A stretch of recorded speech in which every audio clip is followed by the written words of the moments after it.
Hello, welcome back to Hunter Tuned. Today we are going and taking the Mustang drag racing and seeing kind of how a car does, and just make sure that the suspension and stuff like that is going to work how I want it to. We're probably just going to be making some suspension changes at the track, and that's going to be it. We did dyno the car in the last video, and it made like 630 horsepower to the tire. And the car definitely is down on power. This is actually like 5 days after I raced. I didn't actually film an intro for that video. I just kind of got some GoPro footage inside the car, and I got some footage of the car going down the track. I didn't really film a whole lot while I was there. Just was enjoying the day and enjoying being at the track. And I didn't really film a whole lot other than the runs of the car. So I might just do some voiceover, maybe afterwards or during or whatever. Car did pretty well. It did its new personal best at Wisconsin International Raceway. This car has always struggled to hook a drag radial at my home track, Wisconsin International Raceway. The prep and the track surface just isn't as good as other tracks that I've been to with the car.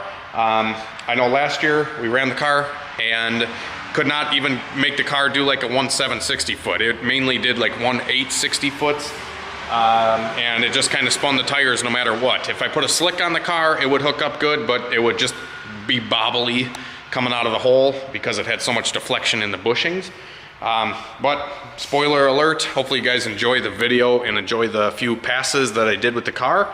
We made 3 runs and everything seemed to be working extremely well. Suspension's working great.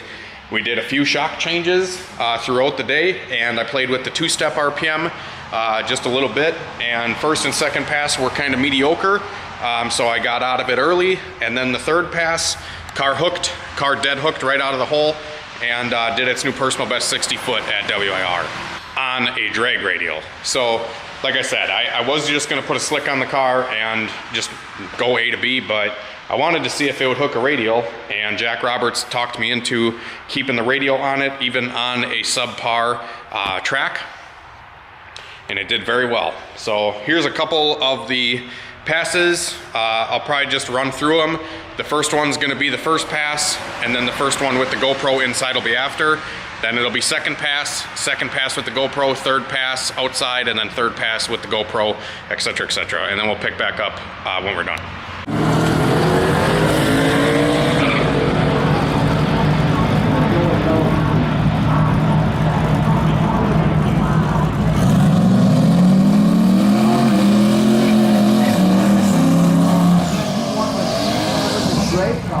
Last year. That is both. Well, I should say one of these cars is actually driven here and driven home.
7. Not bad. Not bad. He does do tuning, as you can see, quite well. His name is Hunter. 7. Tuned by Hunter. Check him out.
This car's ever hooked at WIR on a radio.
You already know what this car can do, so what can we do for you?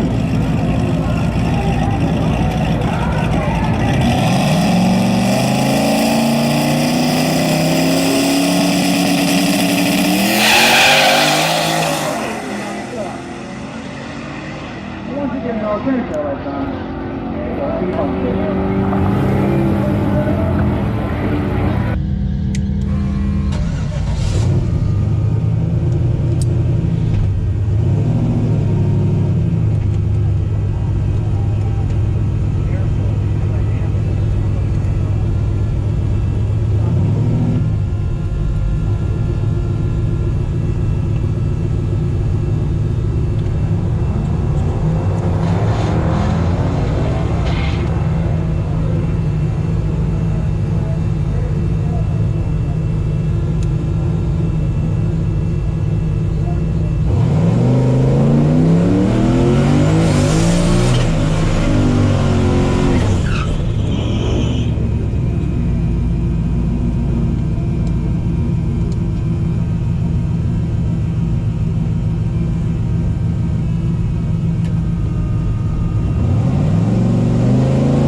1,000-mile car, man. Woo.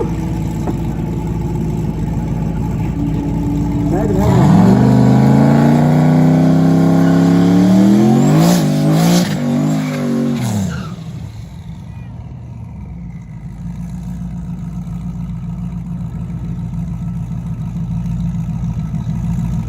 Alright folks, watch this. Watch them build up, boost and wind that turbo up and drop the hammer.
Pass. Hell yeah.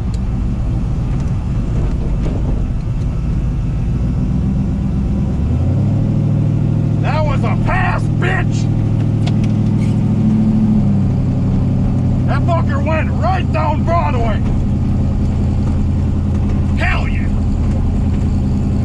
Woo.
So as you guys can see, the car went 940, getting out of it around the 1,000 foot or a little bit before.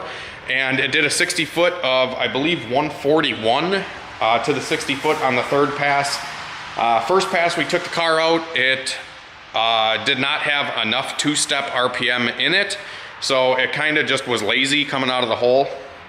The second pass we made, I turned the two-step up and I changed the shock settings a little bit.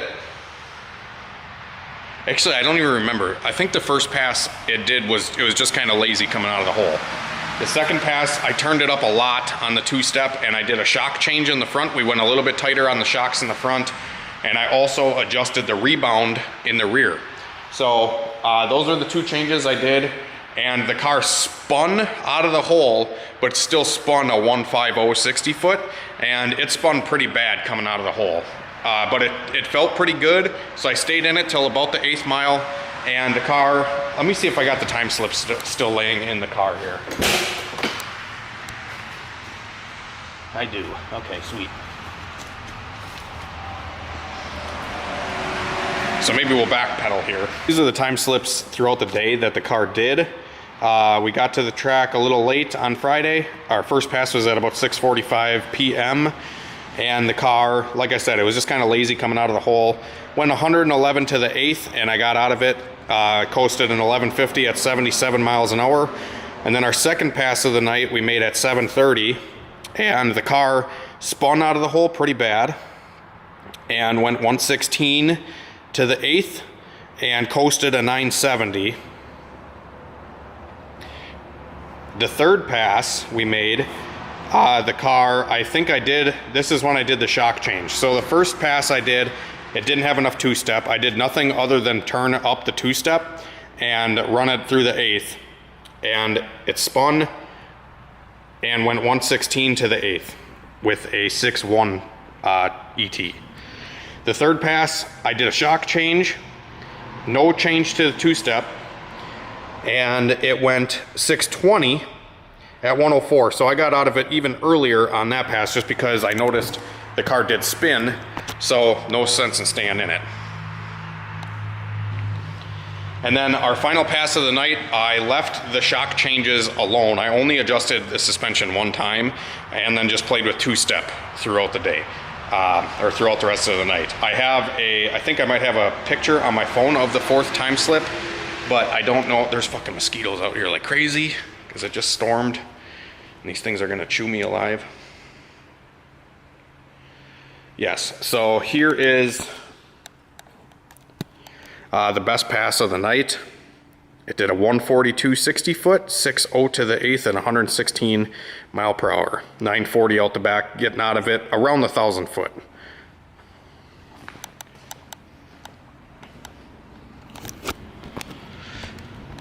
So the car did very well, just for its first outing with the new suspension. I was kind of just feeling everything out and making sure the car was gonna go down Broadway, and it did just that. Car was flying, but it is indeed down on power. The dyno doesn't lie, and the last time we had this car on the dyno, it made 799 horsepower. We switched it to the Holley, and I changed the radiator, which I feel like is going to be a hindrance now on this new setup.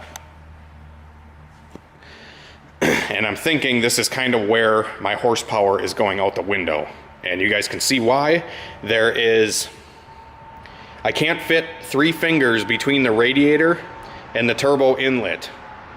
So when I designed this turbo kit, I did it in my garage and everything just kind of sucks. This isn't really an efficient setup. It's not the greatest, you know, for getting good cold air and getting good airflow to the inlet of the turbo. So I'm thinking that's kind of where the horsepower is gone out the window, because I changed the radiator and the radiator is now closer to the inlet of the turbo. And I think that's where the power is going. It could be because I didn't sync the ignition with the Holley, but I did add timing on the dyno and it did not pick up a bunch of power. So that's where I think the ignition timing is probably pretty close. It shouldn't be too far off. So on the same boost, it's down about 150 horsepower to the tire. And the ET and the mile per hour to the 8th mile shows that it's down. When the car was making 799, it went 121, almost 122 mile per hour to the 8th mile, and now it's only doing 116 on the same amount of boost.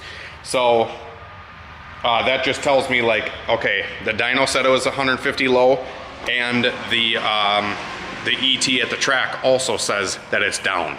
So what I might do before we go racing on Friday again is I may do some hillbilly shit, and you guys may judge me for it, but I just kind of want to test out a theory, and the only way I can do it kind of easily without pretty much changing the whole setup, which I do plan on doing, I would just like to try to bust out an 8-second pass with this turbo. I want to see if I can go 8s on the next gen 7875, because it's a pretty small frame turbo, and it's an awesome unit, and I just want to see what the capabilities of it are.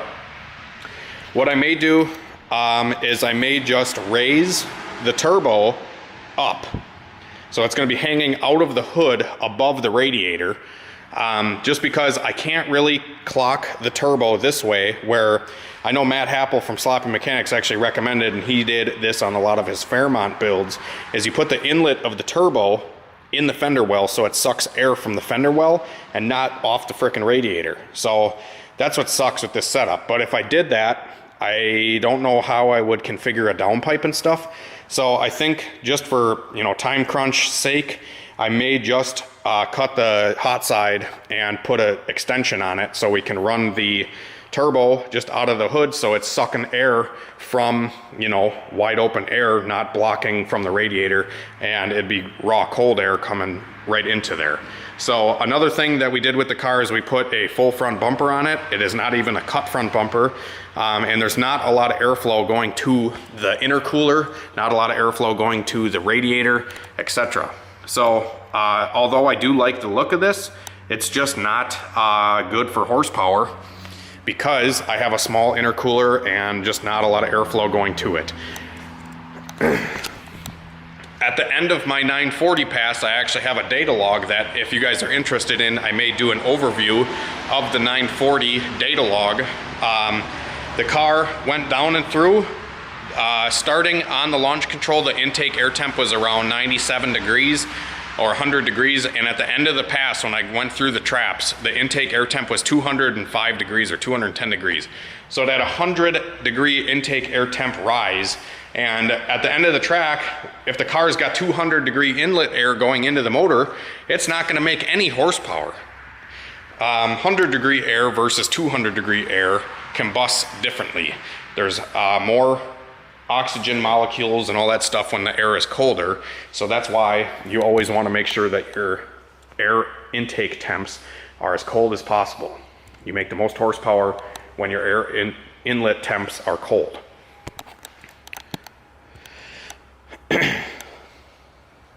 But nonetheless, car still going 940s with 150 less horsepower is pretty impressive to me. I'm very happy with it. The suspension is working very well. The car comes out of the hole pretty much perfectly, very smooth. It did not even squeak the tire coming out of the hole, going that 140, 160 foot, so I'm very happy with that. Yeah, so that's gonna do it, guys. Let me know what you guys think of why the car's down on power. It does show at the track, obviously, a little bit, but the car still rips, and it's still a blast to drive. Transmission shifting great, the rear end is holding up very well, and the suspension seems like it's working like a dream. I may be changing the setup on the car very soon because, well, I think I want to go twin turbo. So that may be a little bit of a spoiler alert for you guys. I may do a tube front end on this car so we have a little bit more room to play with, and we won't have all this, you know, framework to work around. So if I can cut the car at the strut towers forward and just run tube front end, there's going to be a lot more room for turbos and exhaust piping and intercooler piping and all that kind of stuff, and still be able to utilize a radiator that's not, you know, super small. So, or we can go full Cletus style, full hillbilly, and just put two turbos out of the hood. I feel like that'd be kind of funny too, and it'd be easy to do, and I wouldn't have to do the tube front end. Another thing that I do want to do with this car is I want to change the camshaft, because I feel like this car's always been really lazy to come on the trans brake. No matter what I do, it just doesn't build boost on the trans brake very fast. This small of a turbo with all the stuff that I have with it should build boost almost instantaneously when I come on the brake, but it does not. And I feel a lot of that issue is because of the camshaft. So the camshaft and the intake manifold are both kind of designed for very high RPM usage, which is cool, but it doesn't work very well when you're trying to get the car lit off on the brake to get it to 60 foot good. So I may be changing the cam to something else. I am currently running a TIC Performance Stage 3 cam, but I may change it to something else that, you know, has a little bit more grunt. This cam has literally no guts at all until the car hits like 4,500 RPM, then it's a rocket ship. This car does not shine until at least 5,000 RPM, and it makes peak power like really high, like 65, 7,000, which also is an indicator of this sheet metal intake. So we may change the intake manifold and the cam, and go twin turbo. I don't know. It's gonna be tricky to get into the 8s with this combination. So like I said, I'm gonna try my hardest. We're gonna do just little small quick things to see if we can do it. And if we can't, then I feel like I'm just gonna do cam change and some other stuff. So thanks for watching the video. I'm gonna get back to working on this truck here for a customer, which I'm going to be showing you guys in an upcoming video very soon. So yeah, hopefully you enjoyed me babbling and the passes of the car. Have a great night and a better tomorrow. We will see you later.